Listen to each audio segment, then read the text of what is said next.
الله نحمده ونستعينه ونستغفره ونؤمن به ونتوكل عليه ونعوذ بالله من شرور أنفسنا ومن سيئات أعمالنا من يهده الله فلا مضل له ومن يضلل فلا هادي له وأشهد أن لا إله إلا الله وحده لا شريك له وأشهد أن محمدا عبده ورسوله أما بعد فأعوذ بالله من الشيطان الرجيم بسم الله الرحمن الرحيم قد أفلح المؤمنون الذين هم في صلاتهم خاشعون والذين هم عن اللغو معرضون والذين هم للزكاة فاعلون والذين هم لفروجهم حافظون إلا على أزواجهم أو ما ملكت أيمانهم فإنهم غير ملومين ومن ابتغى وراء ذلك فأولئك هم العادون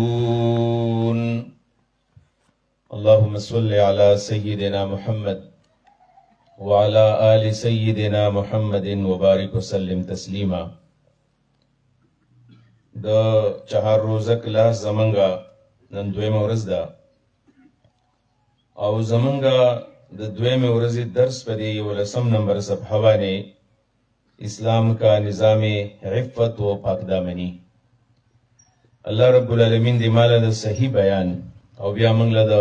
سمج د پوهې او بیا د هغې مطابق د عمل توفیق راکړي ډېر ضروري موضوع ده او د ډېرو اهمو آیتونو انتخاب په دې کې شوی دی نو د الله نه به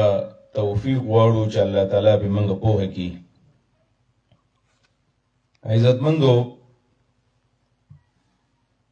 د دې عفت او د پاکدامنۍ مقصد دا دی چې په موږ کې حیا راشي او حیا داسې یو صفت دی چې دا الله په چا کې را پیدا کړي نو بیا خود به خود د ګناه نه د ده نفرت پیدا کېږي ځکه چې د حیا کوم تعریف علماو کړی دی نو هغه دا تعریف دی چې دا یو داسې خوی دی چې کله په انسان کې دا خوی را پیدا شي نو بیا قبیح کار دله کول خوند نه ورکوي داسې کار چې په هغې باندې سړی په دنیا کې یا په آخرت کې ملامته کېږي نو دا کار د انسان د لاسو نه بیا نه کېږي دې ته حیا وایي او داسې یو صفت دی چې قرآن او سنت یعنی الله او رسول دواړو په دې باندې ډېر لوی زور ورکړی دی چې انسان حیاناک جوړ شي ځکه کله چې د انسان نه حیا وځي نو دا انسان بیا نه ټیک کېږي د محدثین او د علماء کرام د دې امت سره ډېر لوی احسانات دي د 1400 کاله چې دا کوم دین پاتې شو موږ ته د نبی علیہ الصلوۃ والسلام 1400 کاله مخکې وفات شوی دی او 1400 کاله پس هم په هغه شکل کې دین محفوظ دی په کم شکل کې چې دا دین د اسمان او د عرش نه په مدینه او په مکه باندې رسول الله نازل شوی تاسو سوچ وکړئ کومه نظریه ده چې هغه 100 کاله مخکې دنیا ته راغلی وي بیا پاتې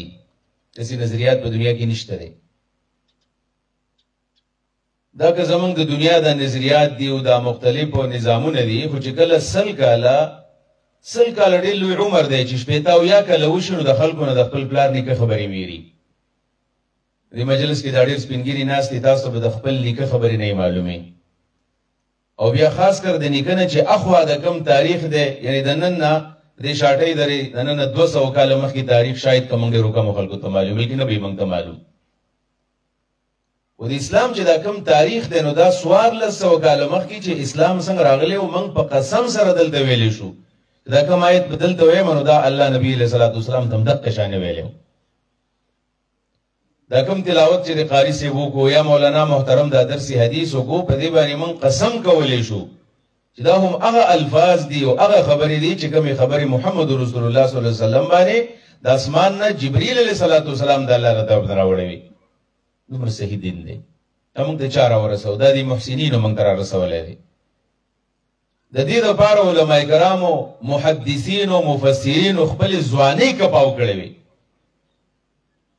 دا اوس د درس موضوع نه ده چې په دې باندې سړی خبره کولې چې زمونږ سره څومره لوی احسانات دي د دوران کې ماته د یو عالم واقع راځي شولا د شیخ الاسلام ابن تیمیه رحمت الله علیه نوم بتا سوال د ابن تیمیه ډېر لوی عالم تیر شوی دی ډېر ښایسته ځوانو او جیلونه هم ډېر تیر کړیو یو مسله راغلی و باغی کې جیل تم تلو نو په جیل کې عمر تیر شو او ډېر لوی کتابونه لیکلي دي یو کتاب خو زمنګ سره کچر د مدرسې تراله تقریبا داسې لوی کتاب دی رپتاو د شیخ الاسلام چې لو دروغه خانه را جمع کړی دا ډېر خدمات یې کړلې وي مورته خطر لګلو په اخر عمر کې چې مورته خطر لګلو نو په خط کې دا لیکلو چې مور مات اندازه ده چې زبې استا سره ملاو شم یا ملاو نشم ځکه جیل کې چې ما نو په جیل کې ماته د سخکاری چې زره جیل راوته نشم خو زه چې تا ته کوم خبر لیکم غدا ده چې زستانه معافي غواړم چې ما ته خپل حق ماف کا ولی ویل پکار خدا و چې په کور کې وې ماستا په سر باندې زور کولې تعلیم سر چاپی کولې تعلیم خپې زورلې او چې ستا کوم ضرورت یو پکار دي چې ما دا ضرورت پوره کړې ځکه په زوی باندې چې کله پلار دی عمر د ورسیږي دا په دې بچو باندې فرض دي چې دا به د پلار او د مور د لاس او د خو خدمت وکړي دا به فرض دي د دې نه دا په یو ځمانه نشي جوړېدل او علما ته پته لري چې ستا به لوی ارمانو چې زما زوی دی او د دې بوادی زما د خويندوم د ارمانو زما د رشتہ دارو هم د ارمانو بل افسوس چې تاسو د ارمان ما پوره نه کو زما واده تاسو نه لیدو او وجه دا دی چې ما ټول عمر دین ته داسې وقف کړی دی چې زما سره داسې ټیم نشته دی چې ما واده کړی وي لہذا ما تاسو خوشحالیم تعالی درنکړه تاسو له درنکړه او خدمت به مونږ کو دا حقوق ما ته معاف کی ځکه ما ته یقین دی چې د الله تعالی ورزما الله بر سره معامله کوي خو تاسو د حق نړۍ سره خیریګه منوال می تاسو معاف کوي هغه نورسته ما الله تعالی معاف کی بیا دې خلکو بلکې په دې باندې یو کتاب لیکل شوی دی العلماء العذاب الذين آثروا العلم بالزواج د علماء چاوي وادله په علم ترجیح ورکړل ودونه بریخي دی او هغه سره په علم د ځان وقف کړی دی لوی خلک دی په دې نبی ګرامي خلک چاوي ودونه په ځان باندې بن کړیو د دنیا د خوراکونو لذتونه بریخي او دین د ځان وقف کړو او دا موږ د خسته ماحول را رسولې څومره خسته منظر دی دا زمون کمال نه دی ګورې دا رچا مهنتونه دي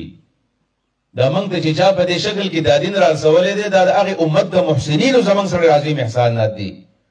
نو په دې پنځه وخت منځونو کې داخله ګورې یادولم پکار دي چې موږ په دعاګانو کې یاد کو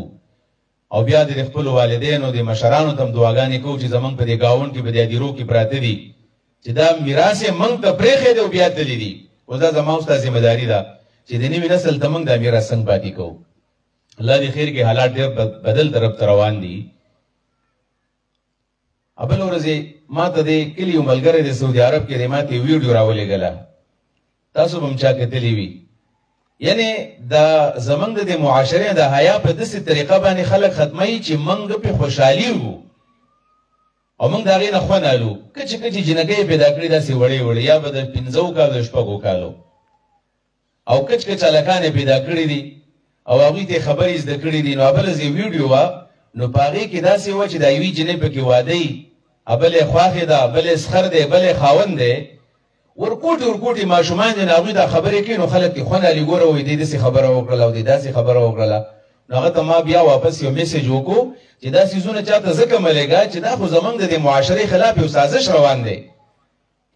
دا تاسو مشران ناس په خوا بدن تقریبا یعنی د دې 2000 نه وړاندې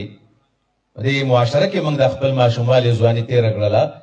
د 2000 پورې د چا په چکل واده نو موږ د نه دی یاد چې د چا نکاح د دای په نکاح په مجلس کې په خپل باندې کې شرمېدل بخلک اسره ګناه خبره نه ده کې سړی په خپل باندې کېنی او دا شرمېدل به بلکې کله به چې نکاح او د ځوان به تخترو او په دې غرونو کې به داخله ګرځیدل ول تراشه کې نو ستاني کار دا باندې نور شرمېدو به دومره حیا او په دې خلکو کې ودا به زه خپل په مخ کې چې دا خزه ما قبول کړی دا د لفظ به نه شو ویلې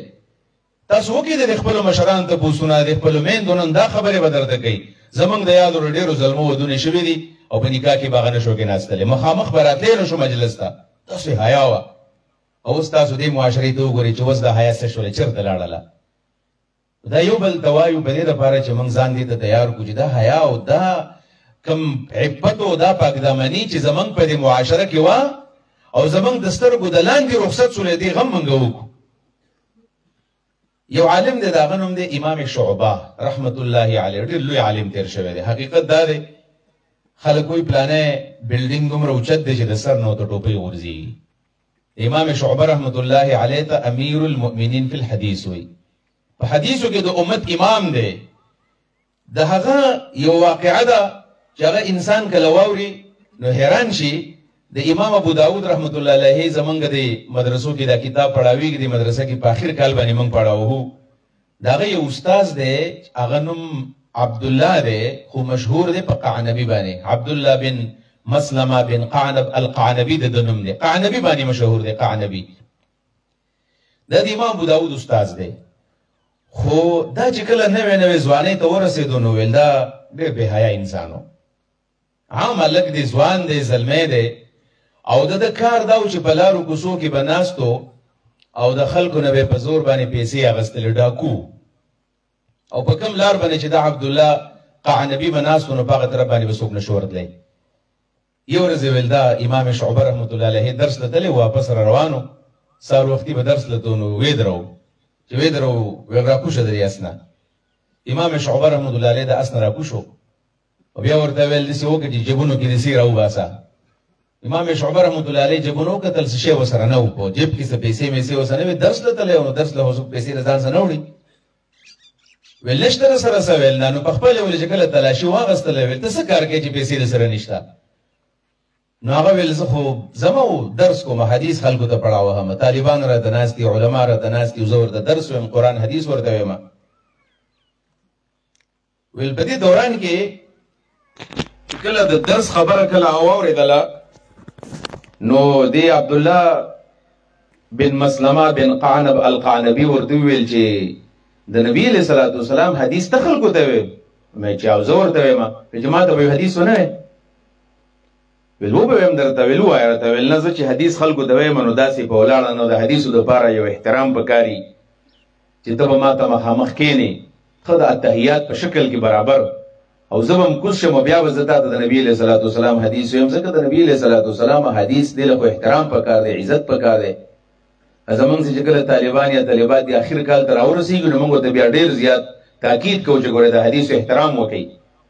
په دې وجه باندې په دې اخر کال باندې چې کله کوم طالب یا طالبه د دې حدیثو احترام ونه کړي نو دا بیا د مدرسې نه فارغ شي خو الله له علم نه ورکوي بیا لوپر کېږي احترام لازمي دی نو دا چې کله په اتحیات باندې کېناستو نو امام شعبه رحمت الله علیه ورته یو ورکوټه شانې حدیث وایو ورکوټه حدیث خو ژوند یې ولا بدل هغه حدیث دا و چې امام شعبه ورته ویلو چې رسول الله صلی الله علیه وسلم فرمایي چې اذا فاتك الحیاء فاصنع ما شئت دغه یو خبره ورته وکړه چې نبی علیہ السلام فرمایي چې کله د حیا رخصت شو لګنه بیا چې څه خو خیاغه کوا په دغه خبره وکړه ویل نبی علیہ السلام دا فرمایلی دي علماء اجازه دی ویلا ویل بس زم لاړو دا الګ په دې حدیث باندې غور کوي چې دا هم دا خبره وشوله دینه هم معلومیږي دا چې نبی علیہ الصلوۃ والسلام ته پته و چې د دې قانبي په شان یو ډاکو یو بے حیا انسان برا پیدا کیږي او دا په لارو کوڅو کې بناستي او د خلکو عزت بلوټ کوي او ډاکې وکړي هم ته ویلي دي په دغه ځای باندې ناست او په ځان باندې د خپل ځواني سوچ وکړه د خپل ځواني چې کوم تیر شي او دا کوم ګناهونه کړو نو باغې باندې سترګې نوخ کې وبېدل او خپه شو کله کله زړه ته احساس د ژوند په اخر کې وشي چا د په ځواني کې احساس وشي او څه خلک د ابتدا نه بس داسې پاک الله تعالی پیدا کیو پاک لوي کی دی الګ ته په ځواني کې احساس وشي چې زما عمر ډېر برباد شوی دی تقضیه کې عزم وکړه چې الله نور می توبه ده زه بچرتم داسې قسمه کارونه کوم الله تعالی هما معاف کا او په دغه ځای باندې ولناس دی شپې وکړه او سبا چې سحر کله امام شعبه راغی ول دا لک بیا نس شعبه ویری دی چې الله کو بیا ناس ما خو د بورن خبرم کړي و دا بیا هم ناس دی چې وې در ورته لري ګمو او زه ته یو درخواست کوم دا درخواست به قبول نکړي امام شعبه زه خوشاله شوم چې زه نقصان نه راکوي چې څه درخواست دی وی چې ما به د ځان سره په دې درس کې قبول نه کړي چې زم ستا سره کښېنم او دا حدیثونه زم خلکو ته بیا وایم. وی زه خوشحاله شوم چې داسې الله تعالی پرې رحم وکړي راخېږه زما سره دې اس ته او د ځان سره مې اس ته وخېږو او دا مې چې د ځان سره کله بوتلو نو د دې ډاکونه بیا امام جوړ شو. امام هغه امام چې د هغه شاګرد بیا د ابو داود په شانې شاګردان الله وله ورکړل چې هغو ډېر لوی کار کړی دی. په دې وجه باندې عزتمندو د خپلو بچو د حیا غم کول ګورې دا د بچو سره احسان نه دی ځان سم دی لوی احسان دی ګورې. او بیا داسې شاګردان یې پیدا کړي دي. امام ابو داود رحمه الله دې شاګرد باره کې د یو واقع ذهن ته راغله دا ورته بیان کوه چې امام ابو داود رحمت الله علیه یعنې ده بیا د خپلو شاګردانو ته دغه درس ورکوو چې ګورې اول حیا ناک بس کله به څوک درس راغی ویل علم به وروسته کوې علم یا لږ یا ډېر خو دا صفت په ځان کې را پیدا کړي چې تاسو با حیا انسانان جوړ شئ با کردار انسانان جوړ شئ. نو د شاګردانو نه الله تعالی بیا دغه شانې خلک جوړ کړل. د دې امام ابو داود یو شاګرد دی ابوبکر نومې دی. ویل یو ورځ یو دغې زمانې یو ډېر لوی عالم دی بزرګ دی سهل بن عبدالله تستوري رحمه الله راغی. ویل ما ته ویل چې زه د امام ابو داود سره میلاوېږم د ماښام نه د ماسخوتن پورې دا ټیم هغه دی خلکو له ورکړی او په دې خاص ټیم کې میلاوي. زمونږ اوقات خو داسې برباد ټیم وي چې مونږ له خو څوک څه ټیم راځي بس مونږ ورسره ګپو ته کښېنو او بالغ مالغ ډډې او بیا که 2 ګنټې هم ګپ ولګوو که 3 ګنټې هم ولګوو. د دې علماو اوقات منظم وو په دې خاص وختونو کې به د خلکو سره ملاقاتونه کول. نو شاګرد ویل ما چې د استاد نه تپوس کوم چې ستا سره ملاقات کوي او که نه کوي. وایي زه ورغلم ما ویل امام صاحب ته ویل چې سهل بن عبدالله ډېر لوی بزرګ راغلی ستا سره ملاقات کوي. ویل زما استاد فورا راپاڅېدلو چې دومره لوی سړی زما خواله راغلی دی. یعنې امام ابو داود ته دا مېلمه او ته له ځان نه غټ عالم ښکارېدو. ویل په منډه منډه باندې بیزار دی ځای ته راغی او لاس ورسره میلاو کړو چې راځئ تاسو ګوره تکلیف هم وکړو. ویل هغه ورته تکلیف مې نه دی کړی خو ستاسې مې ضروري کار دی بس. وی چې ته راځه کښېنه تا ولې بچی روټۍ کوم بیا به ضروري خبرې کوې. ویل نه اول به راسه دا شاګرد یې بار وباسه استاد سره په خلوت کې زه یو پټه شانې خبره کوم کېناستو نه یم راغلی. ویل زه خپل استاد راویستم ته بار ته لاړ شوی. بیا ورته امام ابو داود ویل چې څه راغلی. وی چې یو درخواست مې دی اول را سره وعده وکړه لاس راکړه چې دا وعده به زما پوره کړې دا ارمان مې پوره کړه. هغه ورته ویل چې څه ضرورت دی. ویل نه ول سره وعده وکړه وعده دې واغېستله. نو د وعدې نه پسې ورته ویل چې زه دې راغلی یم چې اخرج الی لسانک لیقبله الذي تحدث به حدیث رسول الله صلی الله علیه وسلم. دا خپله ژبه دې راوباسه دا ښکلو به درله ځکه ته په دې باندې د نبي علیه السلام حدیث بیانې ژب دې دپاره راغلی. هغه ورته ویل چې دومره لوی عالم زما ژبه ښکلولو له. ویل نه بس ځکه دا و د امام ابو داود اصل صفت دا و چې علم هو خو د علم سره الله وله حیا ورکړې وه. په دې وجه باندې عزتمندو زمونږ دا درس هم د حیا دی. حیا یو د انسان فطري صفت دی او زه هم ډېر محنت په دې صفت باندې پیدا کول پکار دي او نورو خلکو د بیان نو ځان ته ویل چې مونږ کې دا حیا را پیدا شي او دا صفت مونږ کې را پیدا شي. او بنیادي طور باندې د شیطان په وسوسو کې او د شیطان چې په انسان کې محنت کوي د ټول لوی محنت پیدا کوي چې انسان نه بس حیا والی. ځکه چې دا رسول الله ویلي دي چې اذا فاتک الحیا فاصنع ما شئت. د دې وجه نه په دې معاشره کې چې حیا وي عبادتونه به مابادي معاملات به هم برابري خوی بی به هم برابري. خو چې کله حیا رخصت شوله نو بیا به دا ټولې برایانې زموږ د معاشرې ته راځي. په دې وجه باندې نبي علیه صلات وسلام د کوم شي نه چې حیا ورانیږي نو په هغې باندې نبي علیه صلات وسلام محنت کړی دی. په دې سورة البقره کې چې موږ د حضرت آدم علیه صلات وسلام واقعه کله موږ هغه اورو کله بیانو نو په هغې کې شیطان آدم علیه صلات وسلام چې دوکه کوي نو اول محنت د هغه دا دی چې د آدم علیه صلات وسلام نه د جامې لرېږي جامې. او کله چې د انسان نه جامې لرې شي یا د انسان د جامې نری شي یا د انسان د جامې لنډې تنګې شي د دې نه د انسان زوال شروع کېږي. نو آدم علیه صلات وسلام یې په دې طریقه دوکه کوو چې داسې قسم کار د ده د لاسه وکړم چې الله دې دا جامې دې والي. نو ورته ویل دا ونه وخوره. ویل زه الله منع کړی یم او هغې په هغې مجبور کړو وسوسې او قسمونه او دروغ او اخر آدم علیه صلات وسلام چې ونه وخوړله نو قرآن کریم وایي چې کومې جامې وله الله ورکړو هغې جامې ته الله تعالی واغستی. وتفقا یخصفان علیهما من ورق الجنه. او دواړو بیا شروع وکړل او په ځان پسې دا جامې د پاڼې د انځرانو پاڼې غټې غټې دی په ځان پسې لګولې. عزتمندو بنیادي طور باندې دا د شیطان اول محنت دا دی چې دا د انسان نه حیا اخلي جامې ته لرې کوي. دلته دا تقریبا دا فهم قرآن دا سیزن چې دی زما داسې 5م کلاس دی او زه دا خبره په هر کلاس کې کومه په دې درس کې او دلته هم زه کومه. هغه دا ده چې شیطان دومره زورور نه دی چې دا به د انسان نه فورا جامې وباسي. داسې نشي کېدلی بلکې تاسو داسې وکئ چې ستاسو په دې کور کې دا ماشومان دي دا میندې زموږ سره په دې کلاس کې ناستې دي. دا ماشوم چې داسې سلورو کالو ته ورسېږي، سلورو کالو ته کنه د چا په مخ کې د مور د خپل بچی نشي لمبولی، دا جامې نه وباسي. دا ماشوم اخدسې کی چې دا وایي زه جامې بدل کو، دا وایي نه جامې نه بدلوم.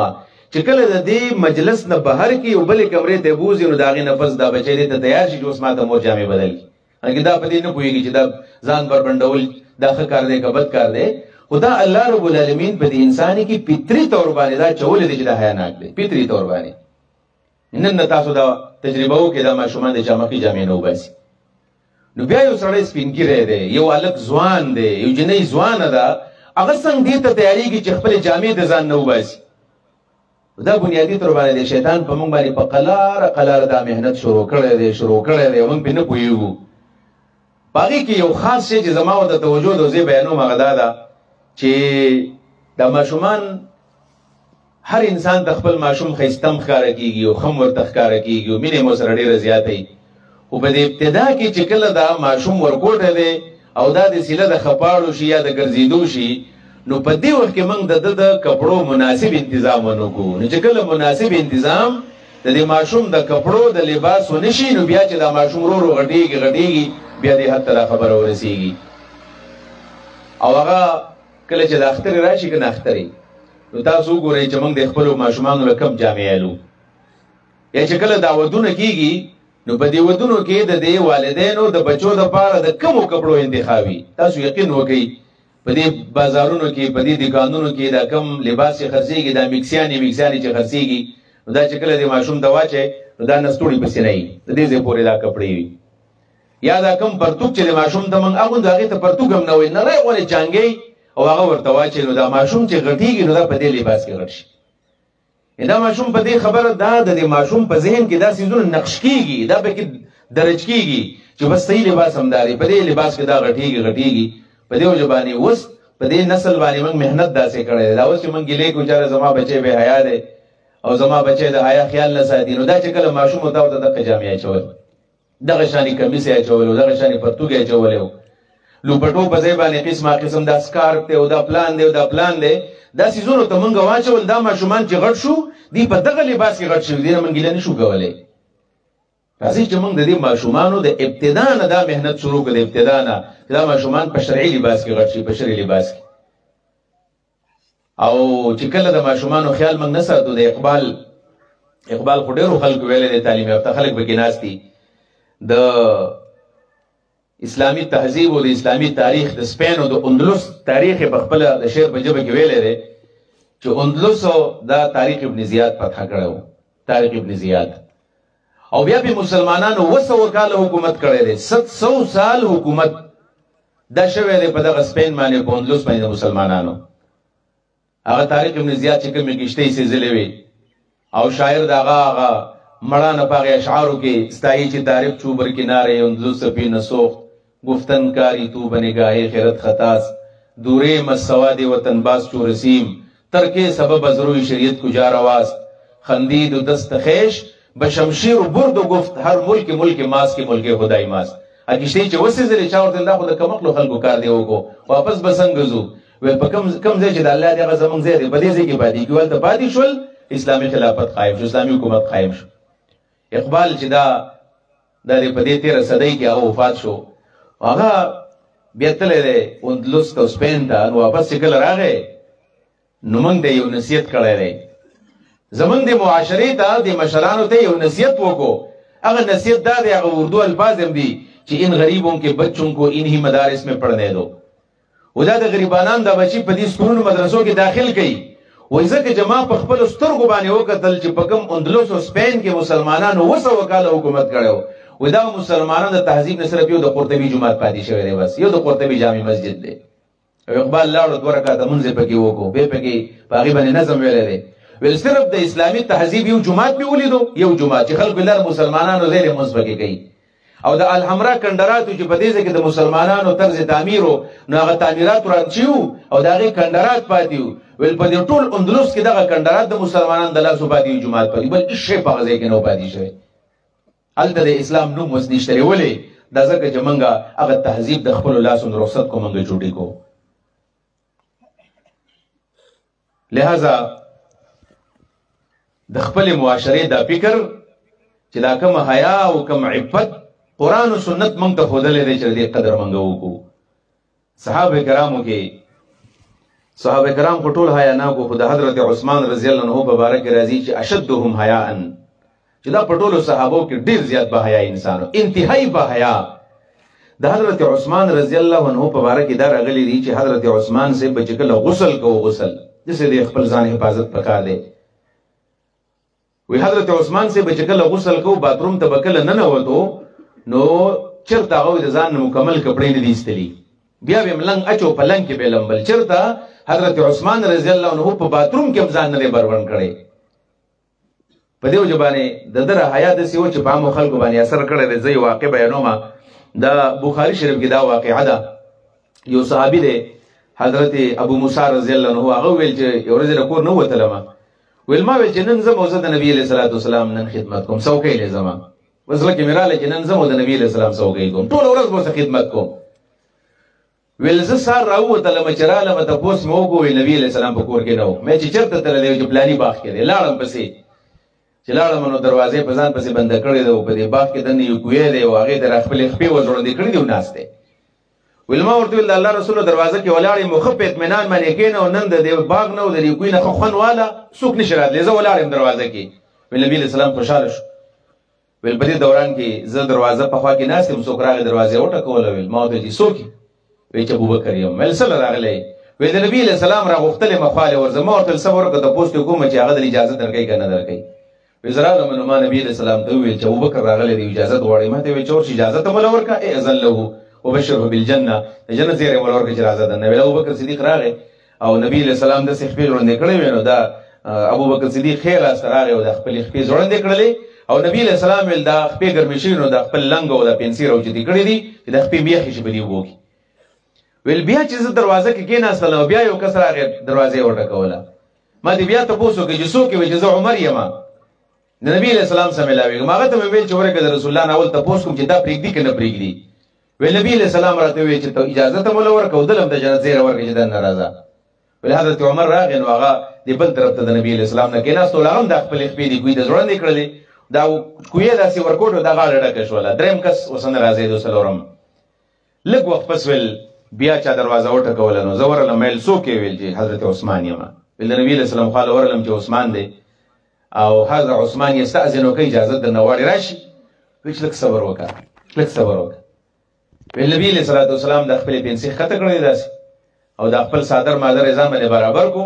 ویل هغه نه پس ویل چې ائذن له وبشره بالجنه وعلى بلوى تصيبه، اجازه ول ورکه چې دنه راځي د جنت زیره ول ورکه او د یو مصیبت زیره ول ورکه چې بتاړه لوی مصیبت روان دي. نبی علیہ السلام ته ډېر سونه الله خو دلیو.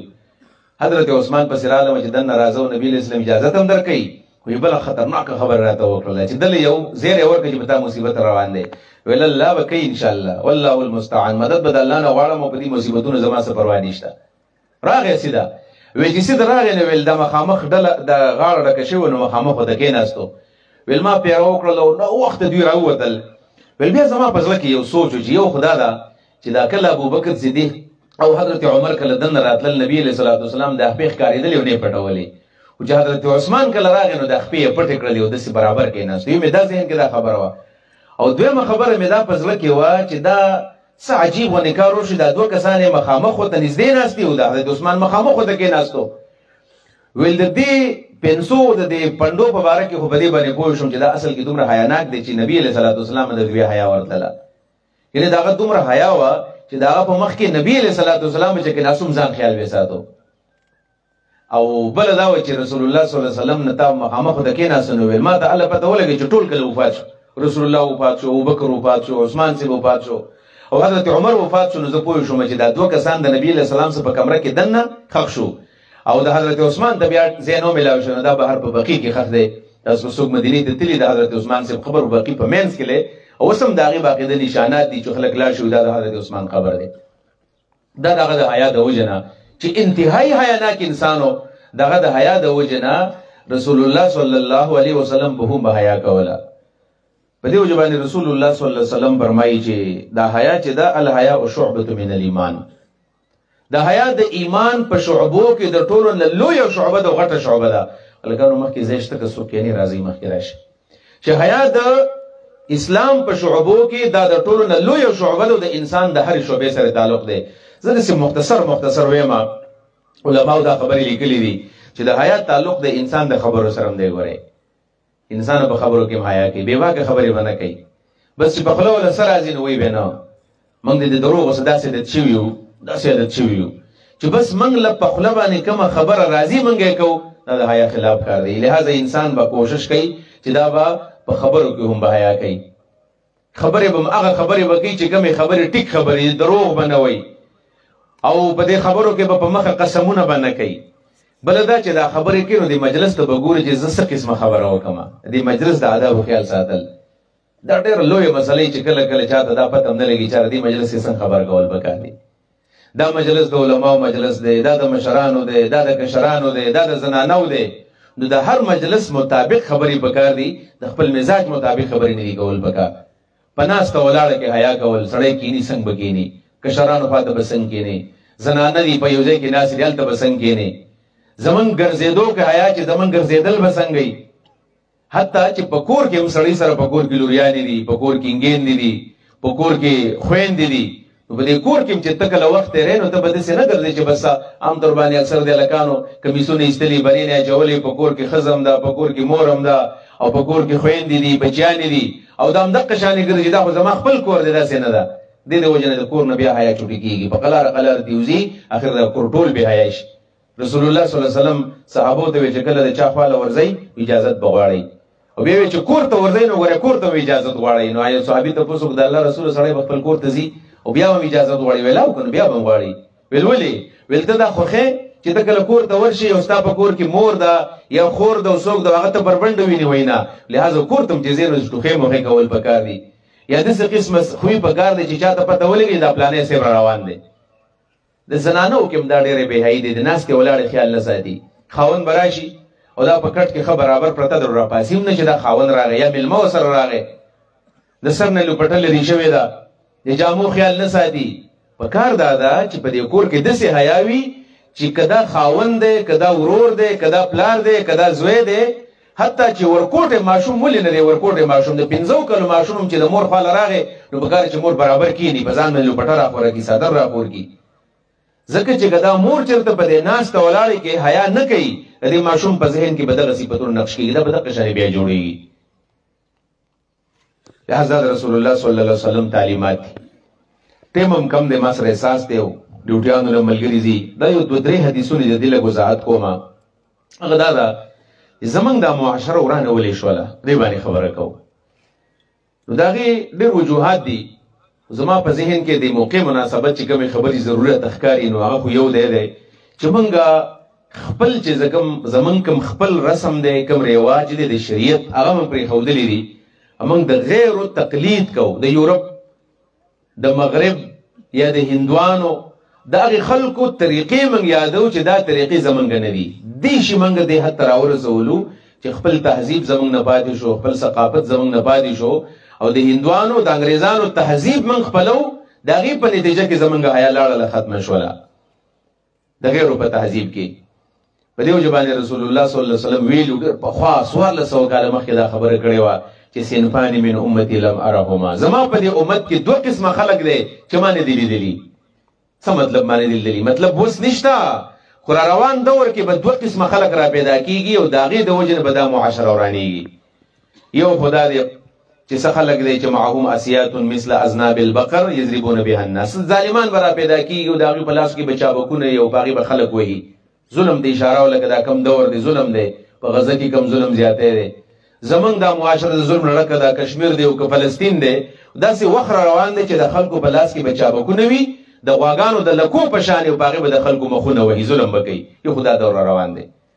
او دویمه خبره داسې کړې وه چې ونساء او څه ښځې به هم را پیدا کېږي نو خاص کر د خویندو د زما درخواست دا دی چې نبي علیه صلات وسلام د داسې زنانو د داسې ښځو په باره کې پیشنګویي کړې ده چې دا به دا معاشره ورانوي دا څوک دي نساء کاسیات عاریات څه ډېر عجیب ونې خبر نبي علیه السلام کوي کاسیات جامې به اچولي او عاریات بیا به هم بربنډي محدثین چې دا حدیث کله بیانوي وایي داسې عجیبه خبره نبي علیه السلام کړې ده چې دا څنګه کېدی شي چې جامع اچولې دي او بیا هم دا بربنډي وایي د دې مقصد دا دی چې دا جامع به داسې جامع چې دا به د شریعت جامع نه وي دا به د مسلمانانو جامع نه وي دا به لنډې تنګې به ډېرې زیاتې نن سبا تاسو ګورئ که نه او دا د یو جنۍ د یو لور دا طاقت نشي کېدلی چې دا د لنډې تنګې جامع واچي څو پورې چې ورته مور او پلار اجازت نه وي ورکړی یو پنځه شپږ کاله وړاندې په دې احیاء العلوم کې ماښام یو سهار یو پنځه ورځې کلاس و او زه کلاس ته ورغلم او په ورځ باندې زموږ درس هم لرې پردې و یو سپین ږیری بابا او د درس نه مخکې بیخي وختي راغلی و او هغه زما خواله راغی زما سره میلاو شو او چې څنګه ما له غاړه راکړې زه په ژړا باندې شو زه به حیران شوم چې دا بابا ولې ژاړي او په دې ژړا کې خبرې ته تیزې شولې زه دې روان شوم چې دا خلک دا خبرې اوري ما ته ویل چې مولوي صاحب نن په دې درس کې بس د پردې خبرې وکړه د پردې او ویل د ځان څخه خپل لوریانې مې راوستې دي انګېندې مې راوستې دي نوسیانې مې راوستې دي او ویل داسې ماحول دی زموږ په دې کور کې چې لنډې تنګې جامې اغوندي ما ورته کور پرېښی دی ویل وایي زه په کور کې نه سمله ویل ما خپل کور پرېښی دی وایي زه په بیټک کې سملم دې خپل لوریانو دې خپل انګېندو د لاسه چې د هغوی جامو ته نه شو کتلی حقیقت هم دا دی که تاسو نن سبا د دې جنکو لباس ته وکتل لباس ته سنجیده انسان بالکل دې جنکو لباس ته نشي کتلی خو دې بچیانو د خویندو ته مې چې تاسو د خپل لباس په وجه باندې خلکو له تکلیف ورکوئ تاسو د خپل لباس په وجه باندې سنجیده خلک خفه کوئ یقینا سړی به د نظر خیال به ساتي خو ماشومه به ځان داسې نه جوړوي چې خلکو له به د خپل لباس باندې تکلیف او درد ورکړي دا جامې ګورې جامې نه دي نساء کاسیات عاریات جامې به اچولي بیا به هم بربنډي دا لباس کم چې نن سبا کم لباس دی په دې کې چرته هم زنانه پټېدی نشي بیا نبي علیه صلات وسلام فرمایي دو صفتونه به کې نور دي چې مائلات ممیلات مائلات دا معنا دی چې دا به نور خلکو ته مایل کېږي یعنی دا زنانه داسې زنانه ده چې د خپل خاوند د عزت خیال به نه ساتي او د خاوند په ځای باندې به دا نورو خلکو له توجه ورکوي مایلات دا معنا ده خپل کور به په ځان باندې وران کړي د خاوند کور به وران کړي مائلات دا به نورو خلکو ته مایل کېږي او بل صفت پکې دا دی چې ممیلات دا ډېر خطرناک دی چې د خپل لباس او د خپلې وضع قطع په وجه باندې به نور خلک ځان ته مایل کوي یو سنجیده انسان به په لار باندې روان وي خو دې به لباس داسې جوړ کړی د دې لباس په وجه باندې د خلکو نظر ځان ته راړی دا لباس دا نبی علیہ الصلوۃ والسلام فرمایي چې ګوره دا ښځې به دا معاشره ورانوي یقینا دا ټول صفتونه نن سبا په دې معاشره کې دي او بل صفت یې دا ویلې رؤوسهن کأسنمة البخت المائله د ویښته به داسې جوړ کړي چې د هغوی سرونه به داسې وي ته به وایې چې دا بختي اوښانو چې دا کوم خوب دی او ګوب دی دقسې اوچت به ښکاره کېږي یعنی د خپل ویښتو به شومینډ به کوي د خپل ویښته به خلکو ته ښایي زنانه ویښته عورت دی پرده دا وپټئ له خپل ویښتو به خیال نه ساتي دا زنانه را روانې دي نو تاسو نن سبا وګورئ دا انکر پرسنې چې کومې دي په دې ټي وي باندې کومې زنانه راځي په دې موبایل باندې راځي دا خبرونه وایي دا میډیا زنانه دي نن سبا په هغې کې پردې مردې مکمل ختمې شوي دي دا ذاکر نایک صاحب چې راغلی یو زنانه ته انټرویو اخیستې و تاسو به چا کتلي په دې میډیا باندې نو هغه د زنانه ته انټرویو والي خو دا ورته ګوري نه ښکته ګوري د ګنټه اوس انټرویو کړل ده او ښکته ګوري زنانه ته نه ګوري خو بیا ورته یو خبره ښځې ته کړې ده نو په هغې باندې د پاکستان د میډیا دا انکران او دا د سوشل میډیا دا ځوانان دا ډېر زیات بلوشي او ډېر قارو ذاکر نایک صاحب ته هغه ویلي وو چې دا څنګه کېدی شي یو انکر پرسنه ده او هغه د چا نه انټرویو علي او هغې داسې جامې اچولې دي ویښتې کولاو کړي دي او میکپ یې کړی دی نو هغه ذاکر نایک صاحب ورته وویل چې 20 منټه یو سړی ورته کښېني د هغه دماغ به خرابوي په ذهن کې غلط خیالات به راځي دی ورته ویل مطلب دا چې تاسو کله چا نه انټرویو علي خلو پټه په سره وایي داسې میکپ مه کوئ په حیا کې په غیرت کې په دې طریقه باندې انټرویو علي نو هغه خبره خلکو راوچته کړله ویله ذاکر نایک صاحب په خپله باندې دن نسخه دي نو ځکه دا خبرې کوي نه چې داسې نه ده حقیقت هم داسې دی موږ معاشره ولې ورانه شوله دا په دې طریقه باندې چې حیا زموږ د معاشرې نه هغه رخصت شوې ده نو مائلات ممیلات په دې وجه باندې موږ خپله مدرسه کې دا غټې بورقې لازم کړي دي ډېر خلک شکایت هم وکړي تاسو د جنکو سره زیاتی کوئ چې دا بورقې پې لازم کړي دي او دا کوم عام طور باندې دا ګاون ماور او نقابونه اچول داسې ګناه نه ده په دې خبره الحمدلله موږ ښه پوه یو دا سره ګناه خبره نه ده خو کوم لباس چې دا داسې لباس دی چې په دې کې یو معاشرې تربیت پکې کېږي او په هغې کې د حیا خیال ساتلی کېږي موږ ته دا لباس مناسب ښکاره کېږي بس موږ پې لازم کړی دی او چې څوک یې نه اچوي نو بس موږ ولې بیا چوټي ورکو زه د خپل علاقې د خلکو درخواست کوم کله کله موږ کوو داسې مدرسه کې تربیت په خاطر باندې د چا په لباس باندې مې جرمانه ولګوو کله څوک تعلیما د مدرسې نه وباسو نو تاسو دا خبره کوم موږ چې کله د مدرسې نه څوک وباسو دا موږ ختمو نه دا موږ د مور او پلار له احساس ورکو چې دا ماشوم ستا ووتله ته بېرته راشه داخله که تپوس وکړه چې ولې ویستله نو دا به بیا داخل شي نو تا ته به دا اندازه وشي چې دې ماشومه کې څه غلطي ده نو بیا به احساس وکړي. ابد قسمتي نه موږ کله ماشومه جرمانه کو یا چېرته وباسو نو هغه خاندان زموږ سره جنګ شروع کړي دا ګوره د قصد زموږ دا ماشوم راویستو. والله بالله او تالله درې قسمونه مو کړل چې موږ چېرته هم د ماشومې سره دا ظلم نه کوو چې موږ پرې د علم دروازې بندو. خو دا هغې ته د احساس دپاره کله جرمانه ولګو کله چوټي کړو چې دا والدین راشي او په دویم ځل داخل کړي نو دې مور او پلار به دې ماشوم باندې بیا نظري دا تربیت دپاره موږ کوو. او یو درخواست پکې بل هم کوم هغه دا دی چې د خپلو بچیانو دپاره د کومو ادارو چې تاسو انتخاب کوئ که نه زه ما یو ماشوم د ډاکټر هم نشي یو ماشوم د انجینیر هم نشي یو ماشوم د اډو ډېر غټ نوکر نشي په سعودي عرب کې د مزدوري کوي خو چې خپل عقیده او خپل نظریه وساتي. دا زموږ د علاقه کې دا کوم خلک دي په نوکرو کې پیسې نه دي ګټلي سعودي عرب کې ګټلي دي په دوبۍ کې ګټلي دي په دوکان کې ګټلي دي خو خپل ژوند تېروي او نه داسې په دې علاقه کې داسې یا ډاکټرانو ټولو یا ټول انجینرانو یا ټول تعلیم یافته خلکو نه دا تعلیم او دا سبق و چې د هغې د وجې نه زموږ نظریه او زمونږ سوچ او فکر خرابېږي نو دې تعلیم ته باقاعده فتنه ویلی شو دا سبق بیا فتنه ده. لہذا کم بچي چې تاسو په کومو ادارو کې داخلوئ نو د هغې ادارو له غم کوئ چې د دې ادارې ماحول څنګه دی. دا مخلوط تعلیم دا د استاد چې ناست ما ورته بله زه ته خبره وکړله چې ګورئ د دې خپل پرایمري سکولونو هم لږ غم کوئ. زمونږ د شاټۍ درې ده زه ټول وایم خو دا خپل کلی ما ته رایاد شو چې په دې که دا زموږ د شاټۍ سکول دی او که د ډېرۍ دی نو په دې کې موږ د هلکانو جنکۍ یو ځای سره داخله وو نو ټیک ده دا زموږ بچیان دي خو زما به یا لورې زوی به دا به دې سکول ته دلي خپل خلک دی خو د دې د وجې نه بیا کله مسلې جوړېږي نو په کار دا د جنکو خپل سکول دی هلته د جنکۍ ځي د هلکانو خپل سکول دی هلته د هلکان ځي موږ ولې داسې کوو چې د هلکانو سکول ته خامخه جنکۍ لیږو او د جنکو سکول ته خامخه هلکان لیږو. داسې نه ده چې په تیمرګرې کې کوئی ایجوکیشن حرام دی زموږ په دې کلي کې دا بیا جایز دی دا هلته هم حرام دی او دلته هم حرام دی. او دا خو نبی علیه صلات وسلام فرمایي چې کله دا د شریعت وینا ده ګورئ نبی علیه صلات وسلام فرمایي چې ماشوم کله 7 کالو ته ورسېدو 7 کالو ته نو دلته به سبق ورکړي او 10 کالو ته چې ورسېدو بیا به وحي په دې باندې 10 کالو ته مونځ نه کوو 10 کالو ته ورسېدو اخلاق برابر نو سزا به ورکړي او کله چې زموږ ماشومان 5م کلاس ته ورسېږي ټیک ټاک دا عمر له 11 کالۍ 5م کلاس کې چې کله ماشوم سبق وایي 11 سال 12 سال دا عمر په دې وخت کې په یو کلاس کې هلک جنۍ کې نه والله حرام دي دا ذمهواري استاد دی. تاسو دې دارو ته ګوتې مرګره کې تاسو کوم اداره ښکاره کېږي چې هغه ښه اداره ده او په هغې کې کوم ایجوکیشن نشته دی مخلوط نظام تعلیم دی بس قسمتۍ نه والدین هم دې ته خوشحالېږي چې نه بس په هغه ځای کې دا ماشوم داخل کړي چې په هغې کې هلکان جنکۍ یو ځای سبق وایي نو څه به کېږي نو بیا زموږ مخې ته دا معاشره ده چې څنګه ورانه شوله. لهذا دې انتظام کول د هغې سره سره او الله دې په دې استادانو باندې رحم وکړي د استادان څوک دي خو موږ استادان یو یا به زموږ خویندې په سکول کالج کې استادانې یا به زموږ وروڼه استادانې دا د یورپ دا تهذیب او د غیر تقلید بین د هلته ورسولو دا د ټبلو په نوم باندې او دا د پروګراماتو د فنکشن او د انول ډے په نوم باندې چې موږ د قوم د لوریانې په دې سټیجونو باندې ګډې نه کړلې د ټبلو څه د فرست او د سیکنډ ایئر جنۍ به سټیج دی به راولي او دلته ترانه ویلې کېږي دا اوس دا پړقې وي کله یو طرف ته تاوي کله بل طرف ته تاوي دا خو ډانس نه دی ډانس څه ته ویلې کېږي یا د قوم دا بچی د سټیج راوستل دا جایز دي هیڅوک په دې باندې ډوقار نه ودي زما لور سټیج رااله بلکې هغه دا ویډیو ځان څخه کله محفوظ کړي زما لور په دې فنکشن کې باقاعده انوالمنټ کړی دا پکې دا دې به کیسه اخیستې ده دا زموږ دا حیا لاړله ختمه شوله حیا په دې سکولونو کې بلکې زه دې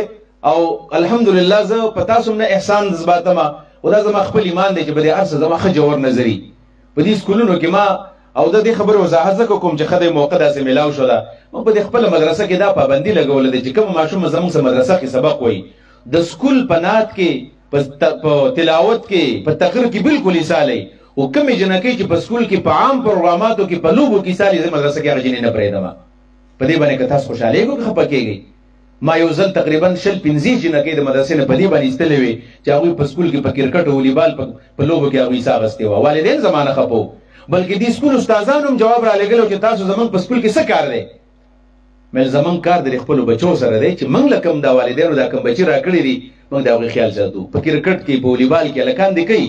او که د جنکوم داسې ادارې چرته چې باغې کې پردې تنظیم کې دی چې زمونږ د سکولونو د وروډو ښکاري کورونو ته کار دلته پردې تنظیم نه کیږي په دې وجه باندې زمونږ په دې هر څه باندې جوړ نظر دی او په دې کې ستاسو نه ګوره تعاون هم غواړو تعاون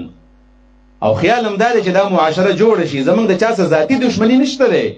د دې دپاره کوو چې دا زمونږ د خپل ورونو ته دا بعضې مسلې د ذهن ته واچو او بس دا ټایم هم ختم دی. خدای شته دا 115 کلاسونه مې چې وکړل دا مې شوق و چې د خپل کلي کې مې یو کلاس وکړو، اگر چې دا ټایم د یخنۍ دی مناسب هم نه و. موږ چې دا خپل خلک او د علاقې دا خلک راشي او دې ته موږ دا بعضې غلطیانې مخې ته ګوجګورې دا کارونه دي چې زمونږ معاشره ورانوي. زه درخواست هم کوم چې په دې څیزونو کې ستاسو نه هم تعاون غواړو چې انشاءالله په شریکه باندې به د خپل علاقې د خپل کلي او د خپل قوم د هغې به صحیح تربیت کوو چې زمونږ ماشوم په نوي نهج باندې روان شو، په صحیح منهج باندې لاړ شي. او یو خبره پکې ورسره بله دا ده، ټیم بس ختمېدو والا دی، یو پکې دا کومه چې زمونږ دا معاشره الحمدلله ډېر حده پورې ښه معاشره ده. زمونږ بیا د دې پښتنو معاشره او د دیر معاشره او زمونږ د غریز علاقې دي، نو په دې کې خو د حیا ډېر خیال ساتلی کېږي. خو دومره ده چې